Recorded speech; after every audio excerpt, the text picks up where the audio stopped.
ನಮಸ್ಕಾರ ವೀಕ್ಷಕರೇ, ಕನ್ನಡ ಮಾತೃಭೂಮಿ ವಾರ್ತೆಗಳಿಗೆ ಸ್ವಾಗತ. ನಾನು ಸಂತೋಷಿ ಸರ್ಜಲ್ಕರ್. ಮೊದಲಿಗೆ ಹೆಡ್ಲೈನ್ಸ್.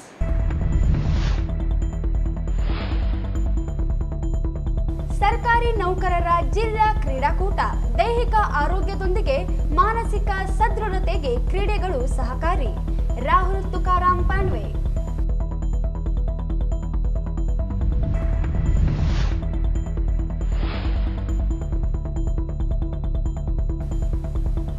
ಸರ್ಕಾರಿ ಗೈರಾಣಿ ಭೂಮಿ ಕಂದಕ ಜಮೀನು ಮಾರಾಟ, ಒತ್ತುವರಿ ತೆರವುಗೊಳಿಸಿ.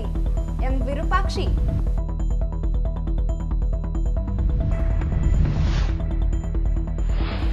ರೈತರಿಗೆ ಬಗರ ಹುಕುಂ, ಸಾಗುವಳಿ ಚೀಟಿ ನೀಡುವುದು ಸೇರಿ ವಿವಿಧ ಬೇಡಿಕೆಗಳಿಗೆ ಆಗ್ರಹಿಸಿ ಮಾರ್ಚ್ 10ರಂದು ಬೆಂಗಳೂರು ಚಲೋ. ಎಂ ಶಶಿಧರ್.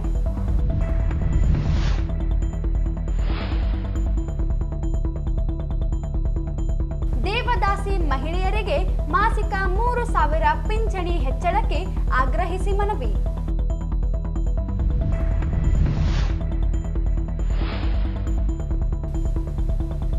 ದ್ವಿತೀಯ ಪಿಯುಸಿ ಪರೀಕ್ಷೆ 366 ವಿದ್ಯಾರ್ಥಿಗಳು ಗೈರು. ವಾರ್ತೆಗಳ ವಿವರ. ಕ್ರೀಡಾಕೂಟಗಳಿಂದ ದೈಹಿಕ ಆರೋಗ್ಯದ ಜೊತೆಗೆ ಮಾನಸಿಕ ಆರೋಗ್ಯವು ವೃದ್ಧಿಸುತ್ತದೆ ಎಂದು ಜಿಲ್ಲಾ ಪಂಚಾಯತ್ ಮುಖ್ಯ ಕಾರ್ಯನಿರ್ವಾಹಕ ಅಧಿಕಾರಿ ರಾಹುಲ್ ತುಕಾರಾಮ್ ಪಾಂಡ್ವೆ ಹೇಳಿದರು.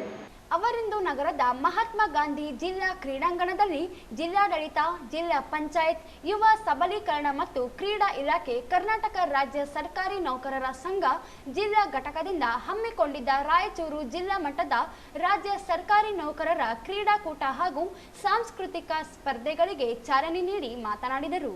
ಸರ್ಕಾರಿ ನೌಕರರು ದಿನನಿತ್ಯ ಒತ್ತಡದಲ್ಲಿ ಕೆಲಸ ಮಾಡುತ್ತಿರುತ್ತಾರೆ. ಒತ್ತಡದ ಕೆಲಸ ಕಾರ್ಯಗಳ ಮಧ್ಯೆ ಕ್ರೀಡೆಗಳಲ್ಲಿ ಭಾಗವಹಿಸಿ ಮಾನಸಿಕ ನೆಮ್ಮದಿಯನ್ನು ಪಡೆದುಕೊಳ್ಳಬೇಕಾದ. ಇದಲ್ಲದೆ ಕ್ರೀಡಾಕೂಟದಲ್ಲಿ ಆತ್ಮೀಯತೆಯನ್ನು ಬಳಸಿಕೊಳ್ಳಬಹುದಾಗಿದೆ. ಈ 2 ದಿನಗಳ ಕ್ರೀಡಾಕೂಟವನ್ನು ಸರ್ಕಾರಿ ನೌಕರರು ಆನಂದದಿಂದ ಅನುಭವಿಸಬೇಕು ಎಂದರು. ಸ್ಪರ್ಧೆಯಲ್ಲಿ ಗೆಲುವು ಸೋಲು ಸಹಜ, ಆದರೆ ಭಾಗವಹಿಸುವ ಇಚ್ಛಾಶಕ್ತಿ ಇರಬೇಕು. ಸಕ್ರಿಯವಾಗಿ ಭಾಗವಹಿಸಿ ಕ್ರೀಡೆಗಳಲ್ಲಿ ತಾಲೂಕುಗಳನ್ನು ಗೆಲ್ಲಿಸಲು ಪ್ರತಿಯೊಬ್ಬರು ಮುಂದಾಗಬೇಕು ಎಂದು ಅಭಿಪ್ರಾಯ ವ್ಯಕ್ತಪಡಿಸಿದರು.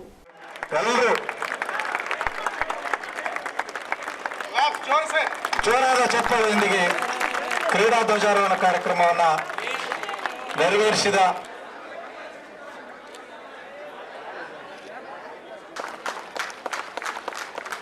ಜೋರಾದ ಚಪ್ಪಾಳೆಯೊಂದಿಗೆ ಕ್ರೀಡಾ ಜ್ಯೋತಿ ಆಗಮಿಸ್ತಾ ಇದೆ. ಜೋರಾಗಿ ಕೇಳಲಾಗ್ತಾ ಇದೆ. ಜೋರಾದ ಚಪ್ಪಾಳೆ.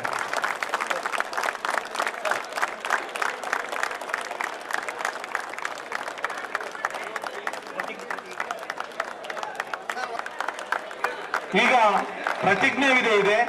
ಗಣ್ಯಮಾನ್ಯ ಮಟ್ಟದ ನೌಕರರ ಕ್ರೀಡಾಕೂಟದಲ್ಲಿ ಭಾಗವಹಿಸಿರುವಂತಹ ಎಲ್ಲಾ ಕ್ರೀಡಾಪಟುಗಳು ಇಟ್ಕೋರಿ ಸರ್, ಹಿಂದಕ್ಕೆ ಬರಲಿಲ್ಲ ಅಂದ್ರೆ ಅಣ್ಣ ನೀನೇ ಬರಕತ್ತಿದ್ದಣ್ಣ ನಮ್ದಾಗ.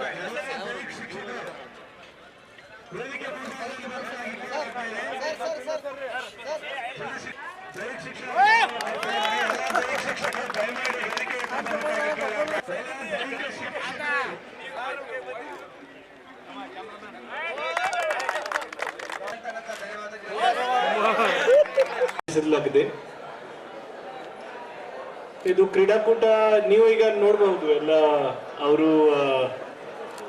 ಬೇರೆ ಬೇರೆ ಯೂನಿಫಾರ್ಮ್ಸ್ ಜೊತೆಗೆ ಎಲ್ಲ ತಾಲೂಕಿಂದ ಬಂದಿದ್ದಾರೆ. ಮತ್ತೆ ಬೇರೆ ಬೇರೆ ಎಲ್ಲ ಕ್ರೀಡಾ ಪ್ರಕಾರ ಅಲ್ಲಿ ಈಗ ಪ್ರಾಕ್ಟೀಸ್ ಮಾಡ್ತಾ ಇದ್ದಾರೆ. ಕೆಲವು ಜನ ಕ್ರಿಕೆಟ್ ಮಾಡ್ತಾರೆ, ಕೆಲವು ಖೋ ಖೋ, ಕಬಡ್ಡಿ ಇದು ಎಲ್ಲ ತಯಾರಿ ಆಗಿದೆ. ಸೊ ಈಗ ನಮ್ಮ ದೈನಂದಿನ ಏನು ಸ್ಟ್ರೆಸ್ ಟೆನ್ಷನ್ ಏನಿರುತ್ತೆ ನಮ್ಮ ಸರ್ಕಾರಿ ನೌಕರ ಮೇಲೆ, ಅದು ಎಲ್ಲ ಸ್ವಲ್ಪ ಬಿಟ್ಟು 2 ದಿನ ನಾವು ಇದು ಕ್ರೀಡಾಕೂಟ ಮಾಡಿದ್ರೆ ನಮ್ಮ ಮಾನಸಿಕ ಆರೋಗ್ಯ ಸಲುವಾಗಿ ಕೂಡ ತುಂಬಾ ಒಳ್ಳೆ ಇರುತ್ತೆ. ಜೊತೆಗೆ ನೀವು ಎಲ್ಲ ಆಫೀಸಲ್ಲಿ ಸಿಗ್ತೀರಿ, but as a team, okay, ತಂಡ ಅಂತ ಒಂದು ಟೀಮ್ ಗೇಮ್ ಅಲ್ಲಿ ನೀವು ಭಾಗವಹಿಸಿದ್ರೆ, ಕಾಂಪಿಟೇಟಿವ್ ಸ್ಪಿರಿಟ್ ಜೊತೆ ನೀವು ಭಾಗವಹಿಸಿದ್ರೆ ಅದು ಬಾಂಡಿಂಗ್ ಬೇರೆ ಇರುತ್ತೆ. ಸೊ ಅದು ಪ್ರೊಫೆಷನಲ್ ಮತ್ತೆ ಪರ್ಸನಲ್ ಬಾಂಡಿಂಗ್ ಸಲುವಾಗಿ ಕೂಡ ಇದು ಕ್ರೀಡಾಕೂಟ ತುಂಬಾ ಮಹತ್ವಪೂರ್ಣ ಕಾರ್ಯಕ್ರಮ ಇದೆ. ಸೊ ನಾನು ಎಲ್ಲ ಆಟಗಾರರಿಗೆ ಎಲ್ಲ ತಂಡಕ್ಕೆ ನಾನು ನಮ್ಮಿಂದ ಅಭಿನಂದಿಸ್ತೀನಿ.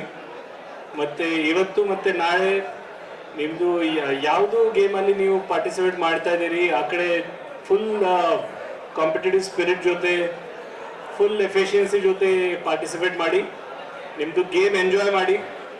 ಓಕೆ, ಬರೀ ಗೋಲ್ಡ್ ಸಿಲ್ವರ್ ಬ್ರಾಂಜ್ ಮೆಡಲ್ ಇರಬೇಕು ಅಂತ ಇದು ಕ್ರೀಡಾಕೂಟ ಇಲ್ಲ. We need to enjoy the game first, the winning comes later. Enjoy the game. ಮತ್ತು ನಮ್ಮ ನೌಕರ ಸಂಘದ ಎಲ್ಲ ಆಫೀಸ್ ಬೇರರ್ಸ್ಗೆ ನಾನು ಈಗ ಅಭಿನಂದಿಸ್ತೀನಿ. ಇದೇ ವೇಳೆ ಕರ್ನಾಟಕ ರಾಜ್ಯ ಸರ್ಕಾರಿ ನೌಕರರ ಸಂಘದ ಜಿಲ್ಲಾಧ್ಯಕ್ಷ ಕೃಷ್ಣ ಶಾವಂತಿಗೇರ ಮಾತನಾಡಿ, ಮಾನಸಿಕವಾಗಿ ಹಾಗೂ ದೈಹಿಕವಾಗಿ ಸುದೃಢಗೊಳ್ಳಲು ಹಾಗೂ ಸರ್ಕಾರಿ ನೌಕರರ ಒತ್ತಡಗಳನ್ನು ದೂರ ಮಾಡಲು ಕ್ರೀಡೆಗಳು ಸಹಕಾರಿಯಾಗಿವೆ ಎಂದು ತಿಳಿಸಿದರು. ಪ್ರತಿ ವರ್ಷದಂತೆ ರಾಜ್ಯ ಸರ್ಕಾರದ ನಿರ್ದೇಶದನ್ವಯ ಎಲ್ಲ ರಾಜ್ಯ ಸರ್ಕಾರಿ ನೌಕರರಿಗೂ ಕೂಡ ಏನಂದ್ರೆ ಕ್ರೀಡೆಗಳು ಅತ್ಯವಶ್ಯಕವಾಗಿ ಆಡಿಸಿದರೆ ಮಾತ್ರ ಅವರು ಕೂಡ ಏನಂದ್ರೆ ಮಾನಸಿಕವಾಗಿ ಮತ್ತು ದೈಹಿಕವಾಗಿ ಸಮತೋಲನವನ್ನು ಕಾಪಾಡಿಕೊಳ್ಳಕ್ಕೆ ಸಾಧ್ಯ ಆಗುತ್ತೋ ಅನ್ನೋ ನಿಟ್ಟಿನಲ್ಲಿ ರಾಜ್ಯ ಸರ್ಕಾರದ ಒಂದು ಆಶಯದಂತೆ ನಮ್ಮ ರಾಯಚೂರು ಜಿಲ್ಲೆಯಲ್ಲಿ ಇಂದು ಮತ್ತು ನಾಳೆ ಸರ್ಕಾರಿ ನೌಕರರ ಕ್ರೀಡಾಕೂಟವನ್ನು ಆಯೋಜನೆ ಮಾಡಲಾಗಿದೆ. ಸೊ ದಯವಿಟ್ಟು ನಿಮ್ಮಲ್ಲಿರ್ತಕ್ಕಂಥ ಆತಂಕವನ್ನ ಅಥವಾ ಸ್ಟ್ರೆಸ್ ಅನ್ನ ಕಡಿಮೆ ಮಾಡಿಕೊಂಡು ಈ ಕ್ರೀಡೋತ್ಸವದಿಂದ ತಾವೆಲ್ಲರೂ ಕೂಡ ಭಾಗವಹಿಸಿ ಅತ್ಯಂತ ಯಶಸ್ವಿಯಾಗಿ ಗೊಳಿಸಬೇಕಂತ ಹೇಳಿ ತಮ್ಮೆಲ್ಲರಲ್ಲಿ ಮನವಿ ಮಾಡ್ತಾ ಎಲ್ಲರಿಗೂ ಕೂಡ ಆಲ್ ದ ಬೆಸ್ಟ್ ಹೇಳ್ತಾ 2 ಅನಿಸಿಕೆಗಳನ್ನು ಮುಗಿಸುತ್ತೇನೆ. ಹಾಗೇನೆ ಸಮಯ ಅಭಾವ ಆಗಿರುವುದರಿಂದ ವೇದಿಕೆ ಮೇಲೆ ಆಸೀನರಾಗಿರ್ತಕ್ಕಂಥ ಎಲ್ಲ ಗಣ್ಯಮಾನ್ಯರು ಕೂಡ ವಂದನೆಗಳನ್ನು ಸಲ್ಲಿಸಿ ವೇದಿಕೆ ಕಾರ್ಯಕ್ರಮ. ಯುವ ಸಬಲೀಕರಣ ಮತ್ತು ಕ್ರೀಡಾ ಇಲಾಖೆ ಸಹಾಯಕ ನಿರ್ದೇಶಕ ವೀರೇಶ್ ನಾಯಕ್ ಪ್ರಾಸ್ತಾವಿಕವಾಗಿ ಮಾತನಾಡಿ, ಸರ್ಕಾರಿ ನೌಕರರು ಒತ್ತಡದ ಕರ್ತವ್ಯ ನಿರ್ವಹಣೆಯ ನಡುವೆ ವೈಯಕ್ತಿಕ ಆರೋಗ್ಯಕ್ಕೂ ಗಮನ ಕೊಡಬೇಕು. ಆರೋಗ್ಯದ ಹಿತದೃಷ್ಟಿಯಿಂದ ನೌಕರರು ಕ್ರೀಡಾಕೂಟದಲ್ಲಿ ಪಾಲ್ಗೊಳ್ಳುವುದು ಅನಿವಾರ್ಯವಾಗಿದೆ. ಸದರಿ ನೌಕರರ ಕ್ರೀಡಾಕೂಟದ ಯಶಸ್ವಿಗಾಗಿ ವಿವಿಧ ಸಮಿತಿಗಳನ್ನು ಜಿಲ್ಲಾಧಿಕಾರಿಗಳ ನೇತೃತ್ವದಲ್ಲಿ ರಚಿಸಿದ್ದು, ಎಲ್ಲ ಸಮಿತಿಗಳಿಗೆ ಅವರದೇ ಆದ ಜವಾಬ್ದಾರಿ ನೀಡಲಾಗಿದೆ. ಸದರಿ ಕ್ರೀಡಾಕೂಟಕ್ಕೆ ನಿರ್ಣಾಯಕರನ್ನಾಗಿ ಒಟ್ಟು 60 ಜನ ದೈಹಿಕ ಶಿಕ್ಷಣ ಶಿಕ್ಷಕರನ್ನು ನಿಯೋಜನೆ ಮಾಡಿಕೊಳ್ಳಲಾಗಿದ್ದು, ಸಂಬಂಧಪಟ್ಟ ದೈಹಿಕ ಶಿಕ್ಷಣ ಶಿಕ್ಷಕರು ತಮಗೆ ವಹಿಸಲಾದ ಜವಾಬ್ದಾರಿಯನ್ನು ಯಶಸ್ವಿಯಾಗಿ ನಡೆಸಿಕೊಡಬೇಕು ಎಂದರು.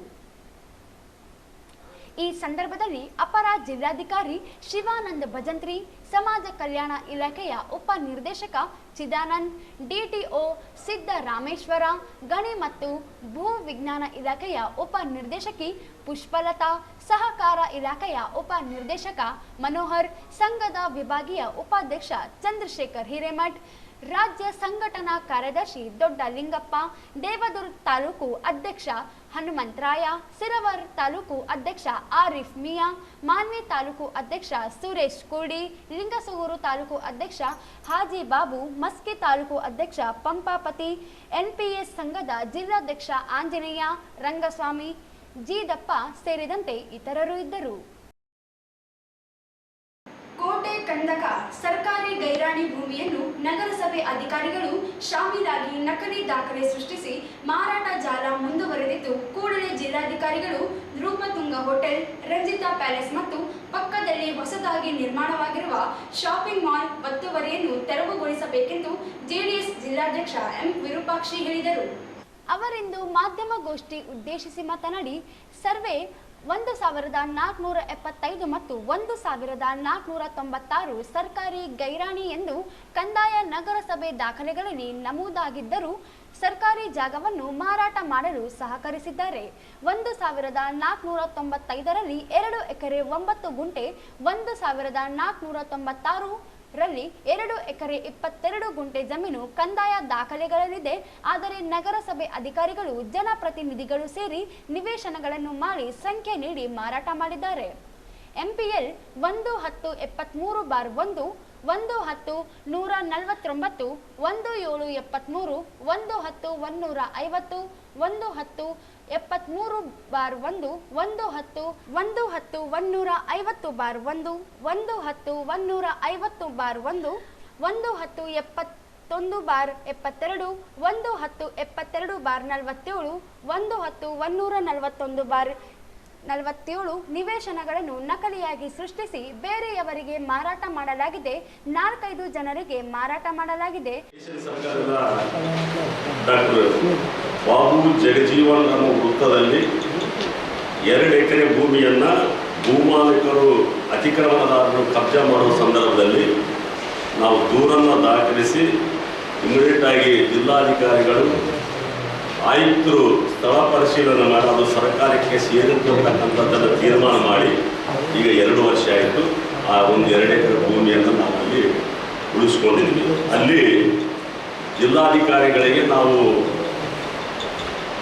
ಒಂದು ಮನವಿಯನ್ನು ಕೊಟ್ಟಿದ್ದೀವಿ. ಆ ಸಂದರ್ಭದಲ್ಲಿ ಈ ಭಾಗದಲ್ಲಿರ್ತಕ್ಕಂಥ SC ST OBC ವಿದ್ಯಾರ್ಥಿಗಳಿಗೆ ಯುವಜನರಿಗೆ ಸ್ಕಿಲ್ ಡೆವಲಪ್ಮೆಂಟ್ ಸೆಂಟರ್ ಮಾಡಲಿಕ್ಕೆ ಆ ಭೂಮಿಯನ್ನು ನಮಗೆ ಮಂಜೂರು ಮಾಡಬೇಕಂತಕ್ಕಂಥ ಮನವಿ ಮಾಡಿದ್ವಿ. ಇವತ್ತು ಕೂಡ ಅದೇ ರೀತಿಯಲ್ಲಿ ಇದೆ. ಅದಕ್ಕೆ ಒಂದು 50 ಲಕ್ಷ ನಗರಾಭಿವೃದ್ಧಿ ಪ್ರಾಧಿಕಾರದಿಂದ ಕೂಡ ರೆನಿವೇಷನ್ಗೆ ಸೌಂದರ್ಯೀಕರಣಕ್ಕೆ ಕೂಡ ಇಟ್ಟಿದ್ದಾರೆ. ಅದು ಜಿಲ್ಲಾಡಳಿತ ನಮ್ಮ ದೂರಿನ ಮೇಲೆ 2 ಎಕರೆ ಭೂಮಿಯನ್ನು ಉಳಿಸಿಕೊಂಡಿರ್ತಕ್ಕಂಥ ಒಂದು ಇತಿಹಾಸ. ಅದೇ ರೀತಿಯಲ್ಲಿ ಸರ್ವೆ ನಂಬರ್ 1495-96 ಇದು ಕ್ರಮವಾಗಿ 2 ಎಕರೆ 9 ಗುಂಟೆ, 2 ಎಕರೆ 22 ಗುಂಟೆ ಭೂಮಿ ಸ್ಟೇಷನ್ ರಸ್ತೆಯಲ್ಲಿರ್ತಕ್ಕಂಥ ಕಲ್ಲೂರು ಕಾಲೋನಿ ಮತ್ತು Ranjitha palace and Nrupatunga and Kallur ಕಾಲೋನಿಯ ಇದರಲ್ಲಿ ಬರ್ತಕ್ಕಂಥ ಈ ಲ್ಯಾಂಡ್ ಇದು ಸರ್ಕಾರಕ್ಕೆ ಇವತ್ತಿನವರೆಗೆ ಕೂಡ ಕಂದಾಯ ದಾಖಲೆಗಳಲ್ಲಿ ಸ್ಪಷ್ಟವಾಗಿ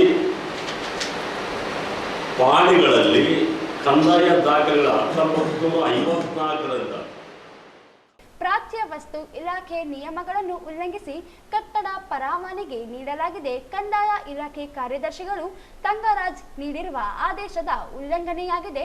ಅಲ್ಲದೆ ಹೈಕೋರ್ಟ್ ಸಹ ಕೋಟೆ ಹತ್ತಿರ 100 ಮೀಟರ್ ಒಳಗೆ ಕಟ್ಟಡ ನಿರ್ಮಾಣಕ್ಕೆ ಅವಕಾಶ ನೀಡದಂತೆ ಸೂಚಿಸಿದೆ. ಆದರೆ ನಗರದಲ್ಲಿ ಯಾವ ನಿಯಮಗಳು ಪಾಲನೆಯಾಗುತ್ತಿಲ್ಲ.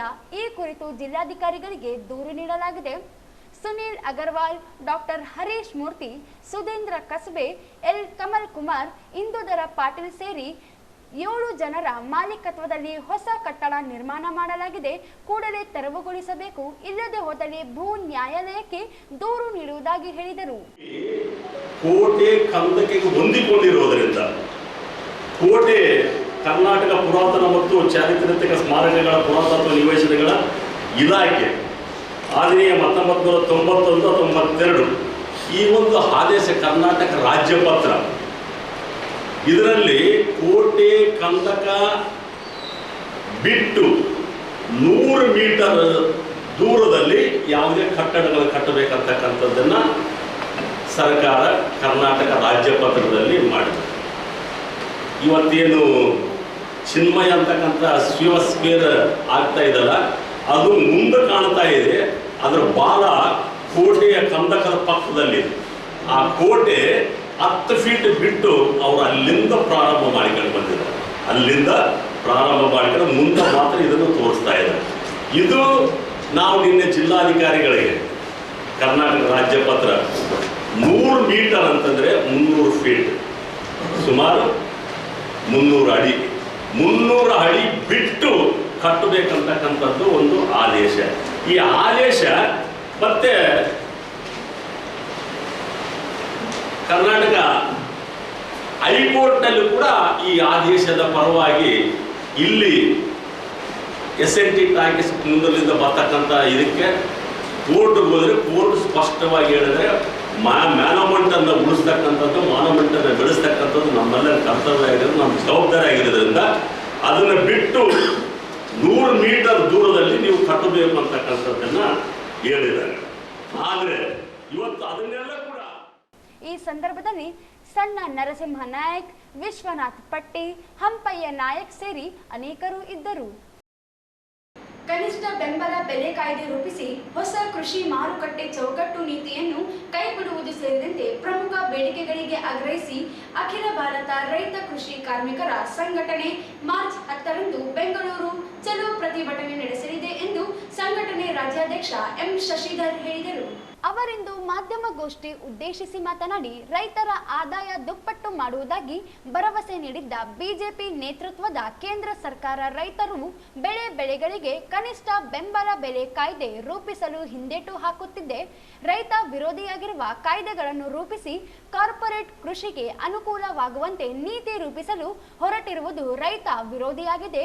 ಕೇಂದ್ರ ನೀತಿಗಳನ್ನೇ ರಾಜ್ಯದ ಕಾಂಗ್ರೆಸ್ ಸರ್ಕಾರ ಮುಂದುವರೆಸಿದೆ.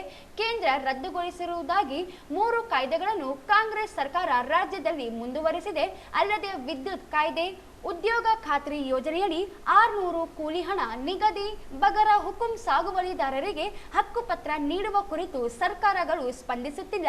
ಸರ್ಕಾರಗಳ ನಿರ್ಲಕ್ಷ್ಯ ವಿರೋಧಿಸಿ ರಾಜ್ಯ ವಿವಿಧ ಜಿಲ್ಲೆಗಳಿಂದ ರೈತರು, ಕೂಲಿ ಕಾರ್ಮಿಕರು ಭಾಗವಹಿಸಲಿದ್ದಾರೆ. ಬೆಂಗಳೂರಿನ ಫ್ರೀಡಂ ಪಾರ್ಕ್ನಲ್ಲಿ ನಡೆಯಲಿರುವ ಹೋರಾಟವನ್ನು ರೈತರು ಬೆಂಬಲಿಸಿ ಭಾಗವಹಿಸುವಂತೆ ಮನವಿ ಮಾಡಿದರು. ಇದು ಮುಖ್ಯವಾಗಿ ನಮ್ಮ ಅಖಿಲ ಭಾರತ ಸಮಿತಿ ದೇಶದಾದ್ಯಂತ ಪ್ರತಿಭಟನೆ ಮಾಡೋದಕ್ಕೆ ಕರೆ ನೀಡಿತ್ತು. ಅದರ ಅಂಗವಾಗಿ ಇಡೀ ದೇಶದಾದ್ಯಂತ 24ನೇ ತಾರೀಕು ಅವರು ಸಂಘಟಿಸಿದ್ರು. ಇಲ್ಲಿ ಕರ್ನಾಟಕ ಮತ್ತು ಆಂಧ್ರದಲ್ಲಿ ನಾವು ಬೇರೆ ಬೇರೆ ದಿನಾಂಕ ಇಟ್ಕೊಂಡಿದ್ವಿ. ಹಾಗೆಯೇ ಕರ್ನಾಟಕದಲ್ಲಿ ಮಾರ್ಚ್ 10ನೇ ತಾರೀಕು ಈ ಹೋರಾಟವನ್ನು ಸಂಘಟಿಸಿದ್ದಾರೆ. ಸೊ ಸ್ನೇಹಿತರೆ, ಮುಖ್ಯವಾಗಿ ನಾವು 3 ಬೇಡಿಕೆಗಳನ್ನ ಇಟ್ಕೊಂಡು ಹಾಗೂ ಇತರ ಬೇಡಿಕೆಗಳ ಮೇಲೆ ಈ ಹೋರಾಟವನ್ನು ಮಾಡ್ತಾ ಇದ್ದೀವಿ. ರೈತರು ಬೆಳೆದಂತಹ ಬೆಳೆಗಳಿಗೆ ಇವತ್ತಿನ ದಿನ ಬೆಂಬಲ ಬೆಲೆ ಸಿಗ್ತಾ ಇಲ್ಲ. ರಾಯಚೂರಲ್ಲೇ ತಗೊಂಡ್ರೆ ಇವತ್ತೇನು ಮೆಣಸಿನಕಾಯಿ ನಮ್ಮ ರೈತರು ಹೇಳ್ತಾ ಇದ್ರು, ಒಂದಲ್ಲಿದ್ದಾಗ ಕ್ವಿಂಟಾಲ್ಗೆ 40,000 ಇದ್ದು ಈಗ 26,000 ಇದಕ್ಕೆ ಬಂದಿದೆ. ಸೊ ಇದೇ ರೀತಿ ಭತ್ತ, ಹತ್ತಿ, ಇನ್ನಿತರೆ ಇದು ಸತತವಾಗಿ ಬೀಳ್ತಾ ಇದೆ. ಇದಕ್ಕೆ ಮುಖ್ಯ ಕಾರಣ ಅಂತ ಹೇಳಿದ್ರೆ ಇವತ್ತು ಸರ್ಕಾರದ ನೀತಿಗಳಿಂದ ಇವತ್ತು ರೈತರು ಬಹಳ ಹೈರಾಣ ಆಗ್ತಾ ಇದ್ದಾರೆ. ಈಗಾಗಲೇ ಹೇಳಿದ್ರು, 3 ವರ್ಷದಲ್ಲಿ ಅನ್ನ ಬೆಳೆಯುವಂಥ ರೈತನೇ ಇವತ್ತು ಆತ್ಮಹತ್ಯೆ ಮೊರೆ ಹೋಗ್ತಾ ಇದ್ದಾನೆ. ಅಂದರೆ ಇದು ಪ್ರಜಾಪ್ರಭುತ್ವದ ಸರ್ಕಾರಗಳಿಗೆ ಅತ್ಯಂತ ನಾಚಿಕೆ ಆದಂಥ ವಿಷಯ. ಎಲ್ಲರೂ ಕೂಡ ರೈತರ ಹೆಸರಲ್ಲಿ ಅಧಿಕಾರಕ್ಕೆ ಬರ್ತಾರೆ. ಆದರೆ ಬಂದ ನಂತರ ಬಂಡವಾಳಗಳ ಪರ ನೀತಿಗಳನ್ನ ತಗೋತಾ ಇದ್ದಾರೆ. ಈ ಹಿಂದೆ ದೆಹಲಿಯಲ್ಲಿ 1 ವರ್ಷ ಕಾಲ ಹೋರಾಟ ಮಾಡಿ 3 ಕೃಷಿ ಕಾಯ್ದೆಗಳನ್ನ ವಾಪಸ್ ತಗೋಬೇಕು ಅಂತ ಹೇಳಿ 835 ಜನ ರೈತರು. ಈ ಸಂದರ್ಭದಲ್ಲಿ ಸಂಘಟನೆ ಜಿಲ್ಲಾ ಕಾರ್ಯದರ್ಶಿ ಮಲ್ಲನಗೌಡ, ವೀರೇಶ್ ಜಕ್ಕಲದಿನ್ನಿ, ಹನುಮಯ್ಯ, ವೀರೇಶ್ ಕಲ್ಲೂರ್, ರಿಹಾನುದ್ದೀನ್, ಮೊಹಮ್ಮದ್ ಗೌಸ್ ಇದ್ದರು. ದೇವದಾಸಿ ಮಹಿಳೆಯರಿಗೆ ಮಾಸಿಕ ಪಿಂಚಣಿಯನ್ನು 3,000 ರೂಪಾಯಿಗಳಿಗೆ ಹೆಚ್ಚಿಸುವುದು ಹಾಗೂ ದೇವದಾಸಿಯರ ಸಮೀಕ್ಷೆಗೆ ಅಂಗನವಾಡಿ ಕೇಂದ್ರಗಳ ಮೂಲಕ ನಡೆಸುವುದು ಸೇರಿದಂತೆ ವಿವಿಧ ಬೇಡಿಕೆಗಳಿಗೆ ಆಗ್ರಹಿಸಿ ದೇವದಾಸಿ ಮಹಿಳೆಯರ ವಿಮೋಚನಾ ಸಂಘದಿಂದ ಒತ್ತಾಯಿಸಲಾಯಿತು. ಸಂಘಟನೆ ಪದಾಧಿಕಾರಿಗಳು ಡಿಸಿ ಕಚೇರಿ ಮುಂದೆ ಪ್ರತಿಭಟನೆ ನಡೆಸಿ ಹಕ್ಕೊತ್ತಾಯ ಮನವಿ ಪತ್ರ ಸಲ್ಲಿಸಿದರು. ದೇವದಾಸಿ ಮಹಿಳೆಯರು ಕುಟುಂಬ ಸಮೇತರಾಗಿ ಆನ್ಲೈನ್ ಮೂಲಕ ನೋಂದಾಯಿಸುವ ಕಷ್ಟವಾಗಿದ್ದು, ಅಂಗನವಾಡಿ ಕೇಂದ್ರಗಳ ಮೂಲಕ ಸಮೀಕ್ಷೆ ಮಾಹಿತಿ ನೀಡುವ ವ್ಯವಸ್ಥೆ ಜಾರಿಗೊಳಿಸಬೇಕು. ದೇವದಾಸಿ ಮಹಿಳೆಯರಿಗೆ ಸ್ವಯಂ ಉದ್ಯೋಗಕ್ಕಾಗಿ 1.50 ರೂಪಾಯಿ ಆರ್ಥಿಕ ನೆರವು ನೀಡುವ ಯೋಜನೆ ಜಾರಿಗೊಳಿಸಬೇಕು. ಉಚಿತ ನಿವೇಶನ ಹಂಚಿಕೆ ಜೊತೆಗೆ ಮನೆಯನ್ನು ನಿರ್ಮಿಸಲು ಯೋಜನೆ ರೂಪಿಸಬೇಕು. ರಾಜೀವ್ ಗಾಂಧಿ ವಸತಿ ನಿಗಮದಿಂದ ನಿರ್ಮಿಸಲಾಗುತ್ತಿರುವ ಮನೆಗಳಿಗೆ ವಂತಿಗೆ ಹಣ ಫಲಾನುಭವಿಗಳು ತುಂಬುವಂತೆ ಕೇಳಲಾಗುತ್ತಿದೆ. ಹಣ ಪಾವತಿಸುವ ಶಕ್ತಿ ದೇವದಾಸಿ ಮಹಿಳೆಯರಿಂದ ಸಾಧ್ಯವಾಗುವುದಿಲ್ಲ. ಸರ್ಕಾರವೇ ವಂತಿಗೆ ಹಣ ತುಂಬಿ ಮನೆ ನಿರ್ಮಿಸಿಕೊಡಬೇಕು. ದೇವದಾಸಿ ಮಹಿಳೆಯರ ಕುಟುಂಬಕ್ಕೆ 5 ಎಕರೆ ನೀರಾವರಿ ಭೂಮಿ ಒದಗಿಸಬೇಕು. ರಾಯಚೂರು ತಾಲೂಕಿನ ದೇವದಾಸಿ ಮಹಿಳೆಯರ ವಸತಿ ನಿರ್ಮಾಣ ಕಾಮಗಾರಿ ನಿಧಾನಗತಿಯಿಂದ ನಡೆಯುತ್ತಿದ್ದು, ಕೂಡಲೇ ಕಾಮಗಾರಿ ವೇಗ ಹೆಚ್ಚಿಸಬೇಕೆಂದು ಆಗ್ರಹಿಸಿದ ಮನವಿ ಸಲ್ಲಿಸಲಾಯಿತು.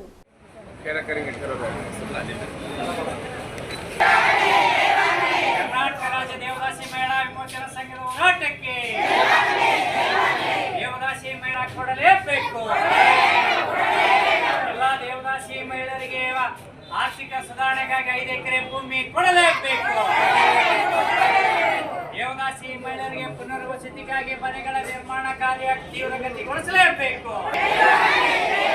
ದೇವದಾಸಿ ಮಹಿಳೆಯರ ಕುಟುಂಬಗಳ ಸರ್ವೆ ಮಾಡಲೇಬೇಕು. ದೇವದಾಸಿ ಮಹಿಳೆಯರ ಮಕ್ಕಳಿಗೆ ಉದ್ಯೋಗದಲ್ಲಿ ಮೀಸಲಾತಿ ಜಾರಿಯಾಗಲೇಬೇಕು. ಕರ್ನಾಟಕ ರಾಜ್ಯ ದೇವದಾಸಿ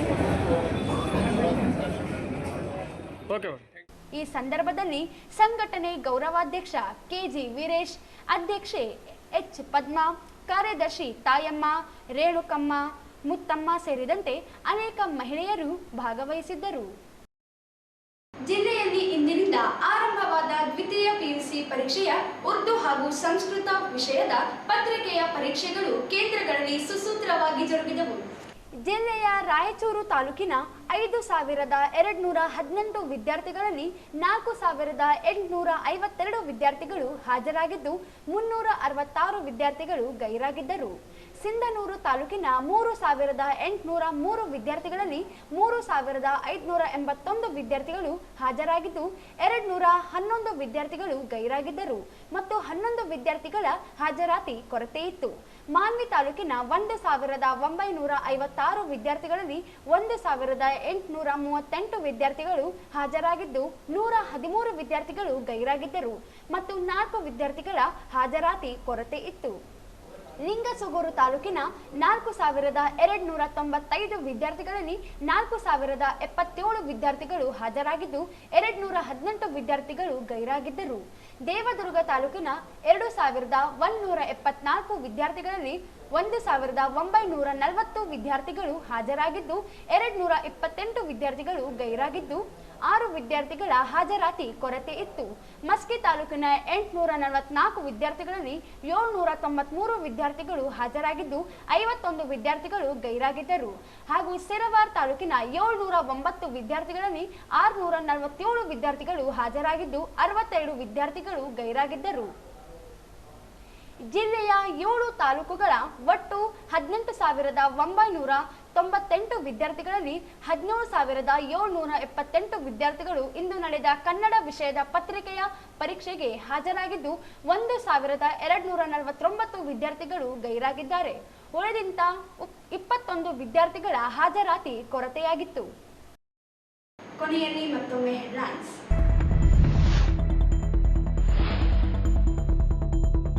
ಸರ್ಕಾರಿ ನೌಕರರ ಜಿಲ್ಲಾ ಕ್ರೀಡಾಕೂಟ, ದೈಹಿಕ ಆರೋಗ್ಯದೊಂದಿಗೆ ಮಾನಸಿಕ ಸದೃಢತೆಗೆ ಕ್ರೀಡೆಗಳು ಸಹಕಾರಿ. ರಾಹುಲ್ ತುಕಾರಾಮ್ ಪಾಂಡ್ವೆ.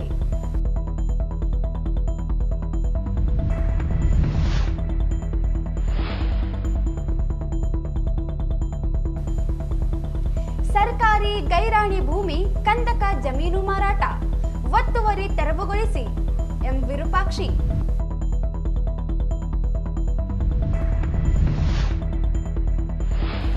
ರೈತರಿಗೆ ಬಗರ ಹುಕುಂ, ಸಾಗುವಳಿ ಚೀಟಿ ನೀಡುವುದು ಸೇರಿ ವಿವಿಧ ಬೇಡಿಕೆಗಳಿಗೆ ಆಗ್ರಹಿಸಿ ಮಾರ್ಚ್ 10ರಂದು ಬೆಂಗಳೂರು ಚಲೋ. ಎಂ ಶಶಿಧರ್.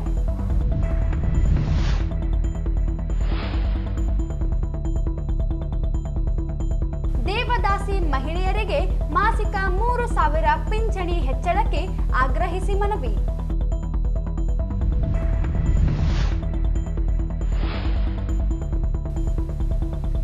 ದ್ವಿತೀಯ ಪಿಯುಸಿ ಪರೀಕ್ಷೆ 366 ವಿದ್ಯಾರ್ಥಿಗಳು ಗೈರು. ಇಲ್ಲಿಗೆ ವಾರ್ತೆಗಳ ಪ್ರಸಾರ ಮುಕ್ತಾಯವಾಯಿತು. ಮುಂದಿನ ವಾರ್ತೆಗಳೊಂದಿಗೆ ಮತ್ತೆ ಭೇಟಿಯಾಗೋಣ. ವಂದನೆಗಳು.